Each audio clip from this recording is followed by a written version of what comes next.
বিএনপির জন্মই শুরু হয়েছে সংস্কার করার জন্য।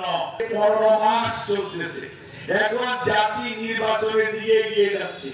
নির্বাচনের জন্য আপনারা সবাই ভোটাররা উন্মুখ হয়ে আছেন, কবে আপনি আপনার পছন্দের প্রার্থীকে বা মার্কাকে ভোট দিবেন। আজকে সেই গণতন্ত্র এবং আপনার অধিকারকে দূরে সরিয়ে রেখে কেউ কেউ চেষ্টা করছেন যে আগে সংস্কার হবে, আগে বিচার হবে, তারপরে গণতন্ত্র হবে।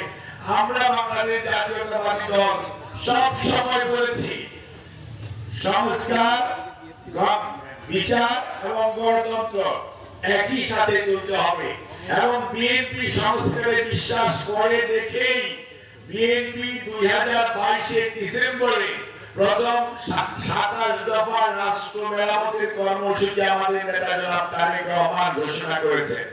2023 জুলাই মাসের 13 তারিখ সকল গণতন্ত্রকামী রাজনৈতিক দলকে সাথে নিয়ে আমাদের নেতা জনাব তারেক রহমান 31 দফা কর্মসূচি প্রণয়ন করেছেন, যেটি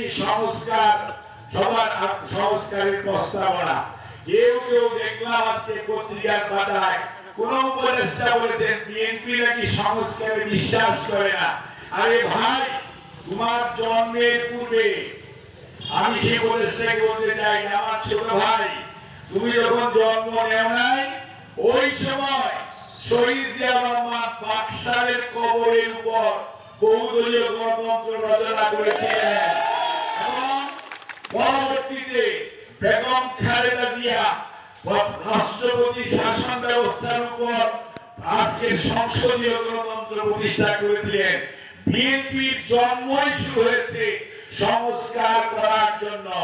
বিএনপি হচ্ছে এই দেশের প্রথম সংস্কারিক বাস্তবায়ন করার জন্য রাজনৈতিক দল যদি বলেন সেটির নাম বিএনপি, কারণ বিএনপি জনগণের আশা আকাঙ্ক্ষাকে ধারণ করতে চায়, লালন করতে চায়, বাস্তবে রূপায়িত করতে চায়।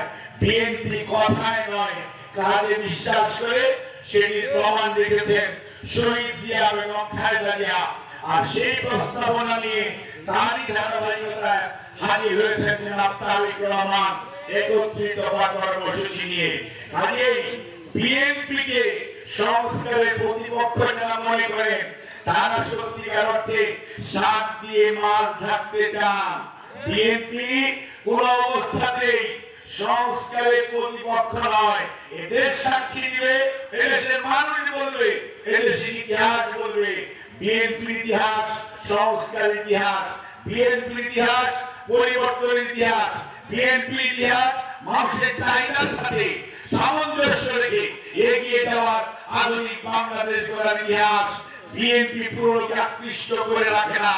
বিএনপি আগামী দিনের বাংলাদেশ গড়ার জন্য যা জনগণের আকাঙ্ক্ষা সেটি বাস্তবায়নের জন্য সেটিকে ধারণ করে, লালন করে এবং প্রতিষ্ঠিত করে সেই দল বাংলাদেশ জাতীয়তাবাদী দল।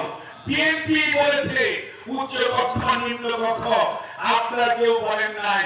বিএনপি প্রথম বলেছে 2 বারের বেশি কেউ প্রধানমন্ত্রী রাষ্ট্রপতি হতে পারবেন না। এসব কথা আপনাদের মুখ দিয়ে আসে নাই। গত কয়েকদিন যাবত আপনারা এসব কথা বলতেছেন। কাজেই আয়নাতে চেহারাটা দেখুন, মিথ্যা দিয়ে সত্যকে ঢাকতে পারবেন না। সুন্নতি লেবাস করেছেন, সত্যের মুখোমুখি হন।